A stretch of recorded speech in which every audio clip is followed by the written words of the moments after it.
ইয়াৰ ৰাতি বাজিছে 9:15 আৰু মই আছোঁ ইয়াৰ হস্পিটেলৰ বেডত। আজি হঠাতে আবেলি সময়ত আহিবলগীয়া হ'ল এয়া মিছনলৈ। মিছনত মই এডমিট যদিও হোৱা নাই, এনেদৰে 3টা দিন আহিবলগীয়া হৈছে। এয়া লৈ আছোঁ কি চাওকচোন, আপোনালোকে হয়তো ধৰিব পাৰিছে কি লৈ আছোঁ। খন্তেকৰ ভোজ খাওঁতা নাই বুলি কয় যে, এয়া চাওক হঠাতে কি হৈ গ'ল মই বুজিয়ে নাপালোঁ। নমস্কাৰ, স্বাগতম জনাইছোঁ নৱনীতাজ দৰ্পণৰ অন্য এটি ব্লগলৈ। আৰু আজি 2দিনমানৰ পৰা মোৰ গাটো একদম ভাল নহয়। সিদিনা হঠাতে স্কুলত বহুত গা বেয়া লাগিলে আৰু এওঁক মাতিলোঁ।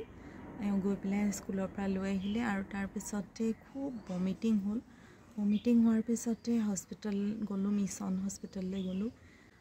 আবেলি মানে মিছন হস্পিটেললৈ গ'লোঁ আৰু তাতে মোৰ দৰৱ কিছুমান দিলে, চেলাইন দিলে, লগালগ কেনুলা লগাই লৈ পেলাই।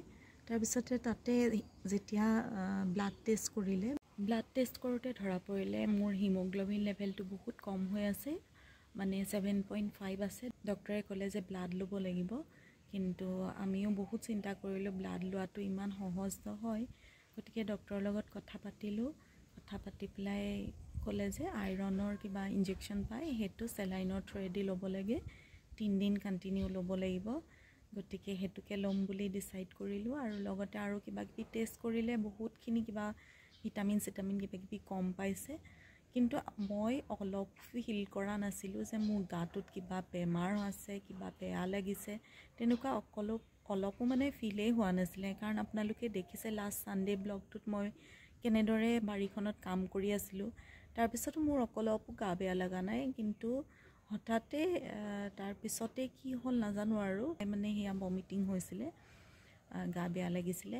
সেইটোৰ পৰা গৈ পেলাই কি ওলাইছেগৈ চাওকচোন, মানে ভাবিব নোৱাৰা এটা কথা। ইনডাইজেশ্যন হৈ পেলাই যে গৈছিলোঁ আৰু তাৰ পৰা আকৌ এতিয়া এয়া চাওক হাতত কেনুলা লাগিয়ে আছে। এয়া হস্পিটেলৰ পৰা জাষ্ট আহি পেলাই পাইছোঁহি। আৰু যোৱা 2 দিন মানে কি হ'ল, এইটো হাতত দি থৈছিলে।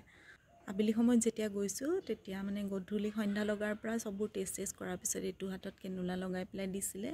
তাৰপিছত আজি সেইটো ব্লক হৈ গ'ল। ব্লক হৈ যোৱাৰ কাৰণে ডাইৰেক্ট দিবলৈও চালে, ইয়াতো আছে মোৰ লাগি আছে, ইয়াত দিবলৈ চাইছিলে, দিওঁতে কিন্তু সি নল'লে, মানে শিৰডালত নপৰিলে, বাহিৰত ওলাই যোৱা নিচিনা হ'ল, ক'লা পৰি আহিলে ছালটো। আৰু সেইটো কাৰণে আকৌ বাওঁ হাতত কেনুলাটো লগাই পেলাই দিছে। আৰু এয়া জাষ্ট ঘৰলৈ আহি পেলাই পাইছোঁহি আৰু একদম মুখ চুখ শুকাই আছে। পিছত লগ পাম বাৰু। আপোনালোকক ইমানখিনিয়ে জনালোঁ যে মোৰ গাটো ভাল নাছিলে, গতিকে অকণমান সুস্থ হৈ লওঁ। আৰু বহুখিনি ভিডিঅ' কৰি থোৱা আছে, এডিটিং কৰিব পৰা নাই, গতিকে এডিটিং কৰিম আৰু লাহে লাহে। এয়া অকণমান সুস্থ হৈ লওঁ, তাৰপিছতে এডিটিং কৰি আপোনালোকলৈ গোটেইখিনি ভিডিঅ' আগবঢ়াই যাম। গতিকে চাই থাকিব নৱনীতাজ দৰ্পণ, আৰু আপোনালোকৰ মৰমবোৰ এনেদৰে দি যাব। গতিকে আজিলৈ আহিছোঁ, নমস্কাৰ।